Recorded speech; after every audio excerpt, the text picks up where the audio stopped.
ಅಕ್ರಮವಾಗಿ ಹಣವನ್ನು ಸಂಪಾದನೆ ಮಾಡಿದಂತಹ ಆರೋಪದ ಅಡಿಯಲ್ಲಿ 4 ಅಧಿಕಾರಿಗಳಿಗೆ ಲೋಕಾಯುಕ್ತ ಪೊಲೀಸರು ಬೆಳ್ಳಂಬೆಳಗ್ಗೆನೇ ಶಾಕ್ ಕೊಟ್ಟಿದ್ದಾರೆ. ಅಕ್ರಮ ಆಸ್ತಿ ಗಳಿಕೆಯ ಆರೋಪದ ಹಿನ್ನೆಲೆಯಲ್ಲಿ ಮಂಡ್ಯದಲ್ಲೂ ಕೂಡ ಲೋಕಾಯುಕ್ತ ಪೊಲೀಸರಿಂದ ದಾಳಿಯಾಗಿದೆ. ಕಾವೇರಿ ನೀರಾವರಿ ನಿಗಮದ ಎಂಡಿ ಮಹೇಶ್ ಮನೆ ಮೇಲೆ ಈ ರೇಡ್ ಆಗಿರುವಂಥದ್ದು. ಮೈಸೂರು, ಬೆಂಗಳೂರು, ಮಂಡ್ಯದಲ್ಲಿ ಏಕಕಾಲಕ್ಕೆ ದಾಳಿಯನ್ನು ಮಾಡಲಾಗಿದೆ. ಮಹೇಶ್ ನಿವಾಸ, ಸಂಬಂಧಿಕರ ಮನೆಗಳಲ್ಲೂ ಕೂಡ ಶೋಧ ಕಾರ್ಯಾಚರಣೆ. ಕೆಆರ್ಎಸ್ ಸಮೀಪದ ಪಂಪ್ ಹೌಸ್ನಲ್ಲೂ ಕೂಡ ರೇಡ್ ಮಾಡಿದ್ದಾರೆ ಲೋಕಾಯುಕ್ತ ಪೊಲೀಸರು. ನಮೃತ ಪೆಟ್ರೋಲ್ ಬಂಕ್ ಮೇಲೂ ಕೂಡ ದಾಳಿಯಾಗಿದೆ. ಮೈಸೂರು, ಬೆಂಗಳೂರು, ಮಂಡ್ಯದಲ್ಲಿ ಏಕಾಏಕಿಯಾಗಿ ರೇಡ್ ಆಗಿರುವಂತಹದ್ದು. ಮಹೇಶ್ ನಿವಾಸ, ಅವರ ಸಂಬಂಧಿಕರ ಮನೆಗಳಲ್ಲೂ ಕೂಡ ಶೋಧ ಕಾರ್ಯಾಚರಣೆಯನ್ನು ನಡೆಸ್ತಾ ಇದ್ದಾರೆ ಲೋಕಾಯುಕ್ತ ಪೊಲೀಸರು ಅನ್ನುವಂತಹ ಮಾಹಿತಿ. ಕೆಆರ್ಎಸ್ ಸಮೀಪದ ಪಂಪ್ ಹೌಸ್ನಲ್ಲೂ ಕೂಡ ದಾಳಿಯಾಗಿದೆ.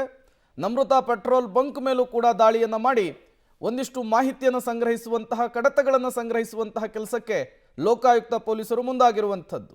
ಬೆಳ್ಳಂಬೆಳಗ್ಗೆನೆ 4 ಅಧಿಕಾರಿಗಳಿಗೆ ಶಾಕ್ ಅನ್ನು ಕೊಟ್ಟಿದ್ದಾರೆ ಲೋಕಾಯುಕ್ತ ಪೊಲೀಸರು. ಅದರಲ್ಲಿ ಈ ಮಹೇಶ್ ಕೂಡ ಒಬ್ಬರು.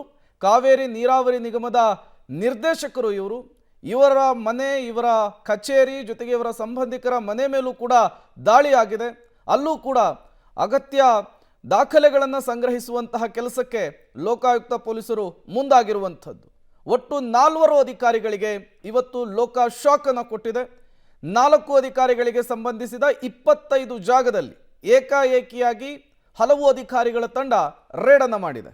ಮತ್ತಷ್ಟು ಡೀಟೇಲ್ಸ್ ಕೊಡ್ತಾರೆ ರೋಹಿತ್, ದೂರವಾಣಿ ಸಂಪರ್ಕದಲ್ಲಿ ಜಾಯಿನ್ ಆಗಿದ್ದಾರೆ. ರೋಹಿತ್, ಮಹೇಶ್ ಅವರ ನಿವಾಸ ಮತ್ತು ಸಂಬಂಧಿಕರ ಮನೆ ಮೇಲೂ ಕೂಡ ಲೋಕ ರೇಡ್ ಮಾಡಿರುವಂತಹದ್ದು. ರೇಡ್ ಸಂದರ್ಭದಲ್ಲಿ ಏನಾದರೂ ಸಿಕ್ಕಿದೆಯಾ, ಹೇಗೆ ಅಂತ ಹೇಳಿ? ಪ್ರೇಮ್, ಇದೀಗ ಬಂದಿರುವಂತಹ ಮಾಹಿತಿ ಪ್ರಕಾರವಾಗಿ ಏನು ಕಾವೇರಿ ನೀರಾವರಿ ನಿಗಮದ ಎಂಡಿ ಆಗಿರುವಂತಹ ಮಹೇಶ್ ಅವರ ಸಂಬಂಧಿಕರ ಮನೆ ಮತ್ತೆ ಅವರ ಮನೆಗಳ ಮೇಲೆ ದಾಳಿ ಮಾಡ್ತಾ ಇರುವಂತದ್ದು. ಏಕಕಾಲದಲ್ಲಿ ಮೈಸೂರು, ಬೆಂಗಳೂರು, ಮಂಡ್ಯ, ಮಳವಳ್ಳಿ ಈ ಭಾಗದಲ್ಲಿರುವಂತಹ ಅವರ ಸಂಬಂಧಿಕರು ಮತ್ತು ಜೊತೆಗೆ ಅವರ ಮನೆಗಳ ಮೇಲೆ ದಾಳಿ ನಡೆದಿದ್ದಾರೆ. ಜೊತೆಗೆ ಅವರ ಪತ್ನಿಯ ಒಡೆತನದಲ್ಲಿರುವಂತಹ ಕೆಆರ್ಎಸ್ ನಲ್ಲಿರುವಂತಹ ಪೆಟ್ರೋಲ್ ಬಂಕ್ ಮೇಲೆ ಕೂಡ ದಾಳಿ ನಡೆಸಿರುವಂತದ್ದು. ಒಂದಷ್ಟು ಮಹತ್ವದ ದಾಖಲೆಗಳು ಸಿಕ್ಕಿದಾವೆ ಅಂತೇಳಿ ಕೂಡ ಲೋಕಾಯುಕ್ತದ ಮೂಲಗಳು ಹೇಳ್ತಾ ಇದಾವೆ. ಜೊತೆಗೆ ಒಂದಷ್ಟು ನಗದು ಮತ್ತೆ ಚಿನ್ನಾಭರಣಗಳು ಕೂಡ ಸಿಕ್ಕಿರುವಂತದ್ದು. ಇವೆಲ್ಲದಕ್ಕೂ ಕೂಡ ಅವರು ಬಿಲ್ ಗಳನ್ನ ಕೊಡಬೇಕಾಗತ್ತೆ. ಆ ನಿಟ್ಟಿನಲ್ಲಿ ಅವರನ್ನು ವಿಚಾರಣೆ ಕೂಡ ಲೋಕಾಯುಕ್ತ ಅಧಿಕಾರಿಗಳು ಸದ್ಯ ಮಾಡ್ತಾ ಇದ್ದಾರೆ. ಇನ್ನು ಕೂಡ ರೇಡ್ ನ ಮುಂದುವರೆದಿರುವಂತದ್ದು. ರೇಡ್ ಮುಗಿದ ಬಳಿಕವಾಗಿ ಇವರ ಬಳಿ ಎಷ್ಟು ಅಕ್ರಮ ಆಸ್ತಿ ಇದೆ ಅನ್ನೋ ನಿಟ್ಟಿನಲ್ಲಿ ಬೆಳಕಿ ಹೋಗ್ಬೇಕಾಗಿರುತ್ತದೆ. Prem, okay, thank you Rohith ತಮ್ಮೆಲ್ಲ ಮಾಹಿತಿಗಾಗಿ.